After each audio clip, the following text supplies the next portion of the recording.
Today, I'm going to explain an Australian science fiction film called 2067. Spoilers ahead. Watch out and take care. The premise of the movie is set in 2067, when the world has been destroyed beyond rehabilitation because of climate change. All plant life has been extinct. With a lack of plant life, the amount of oxygen in the air has decreased exponentially.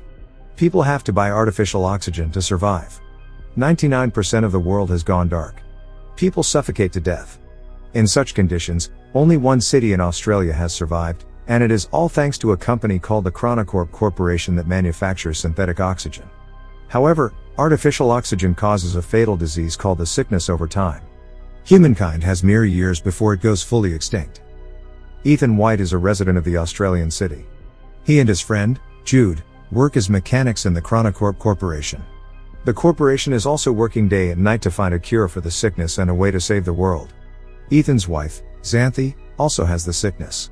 Ethan works hard day and night to earn and buy her better oxygen. One day, as Ethan and Jude work in the tunnel, the Chronocorp CTO of Particle Research, Regina Jackson, summons them to her office. There, she introduces herself to the two, and tells them that humanity is going to die in a few years if the conditions do not change.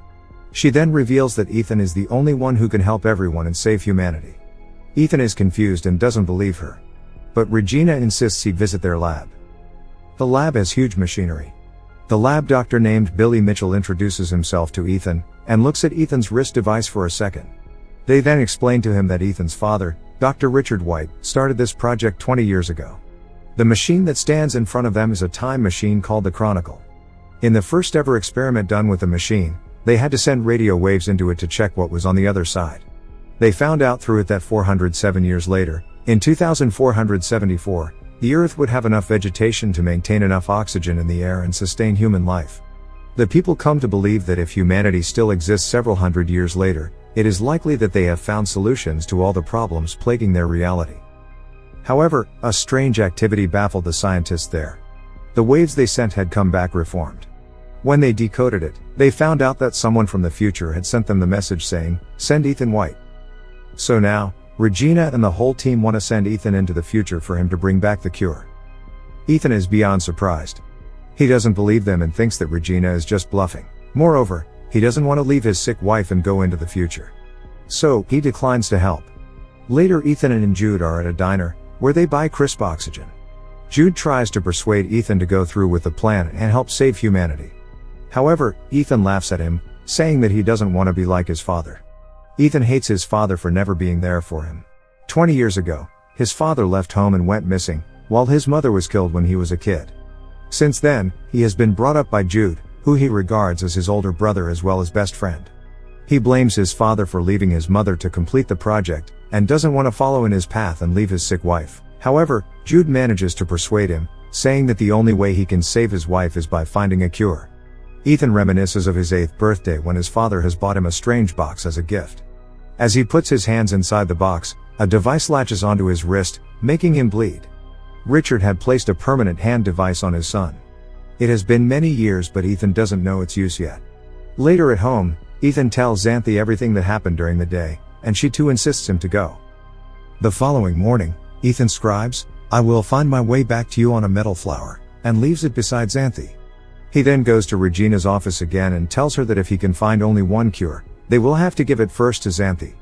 Regina accepts, and takes him to the lab again. Dr. Mitchell shows him the suit that he has to wear before getting into the machine. As they begin to explain the mission to him, Ethan realizes that they do not have a plan.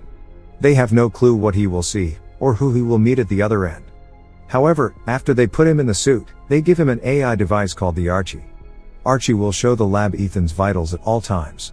It will also help to navigate his location. Then, they finally throw him into the machine. Inside, Ethan moves at high speed through time. He falls from the sky and lands in an unknown jungle. The friction from the air causes his suit to catch fire, so he quickly gets out of it. Then, he looks around, and is astounded by the beauty of nature. He finds that the world has completely changed. The trees and the natural oxygen are back. He walks in the direction Archie directs him, and sees a bunker door of some sort. But what catches his eyes is a skeleton that lies right in front of the door. Its skull has a bullet hole in it. Furthermore, he looks at the name tag on it and is horrified to see his own name. The skeleton is Ethan's.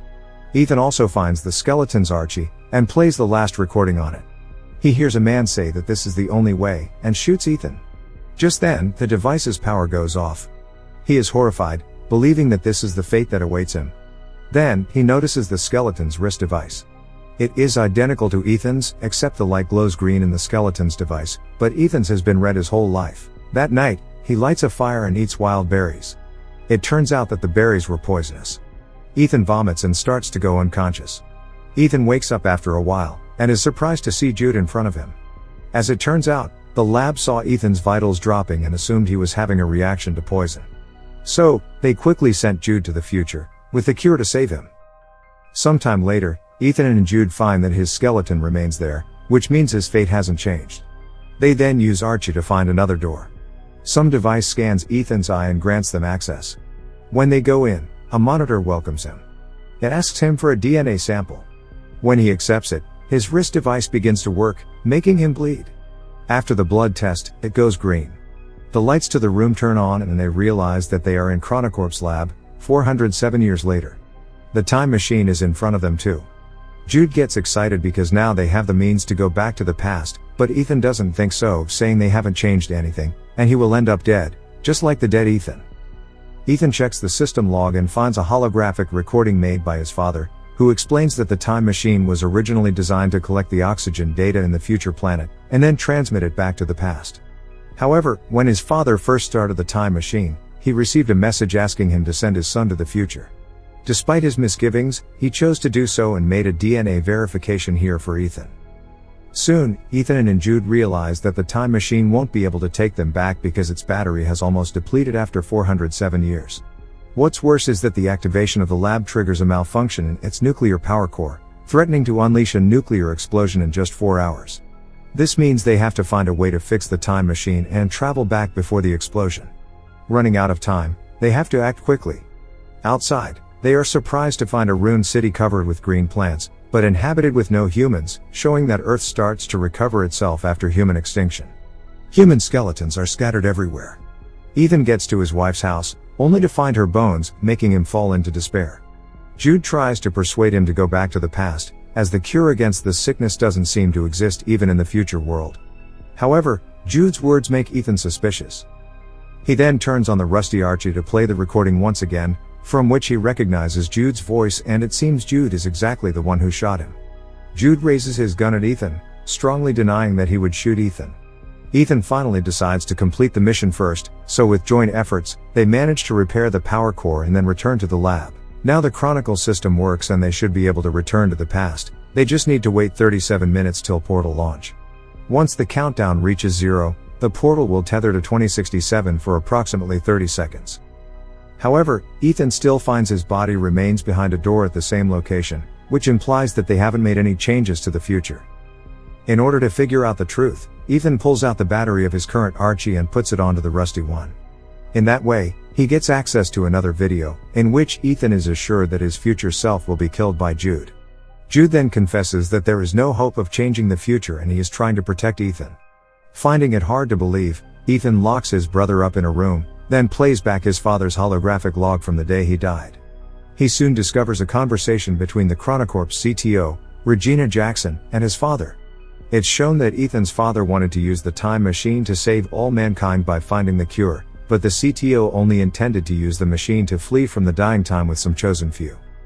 However, whichever plan they choose, someone must travel into the future and turn on the time machine. To safely send living matter through time, it requires an operational link from both sides.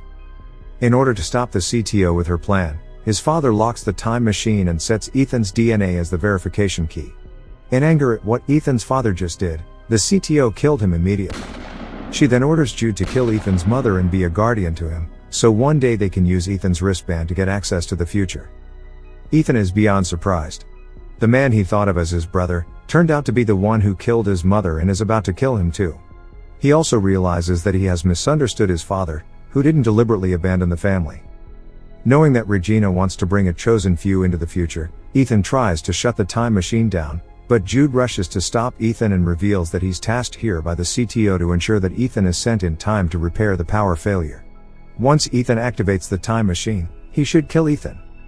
However, Jude has formed close emotional relations with Ethan over the years. Seeing his brother-like friend in that state because of him, he is guilt-ridden. So, instead of shooting Ethan, he shoots himself dead.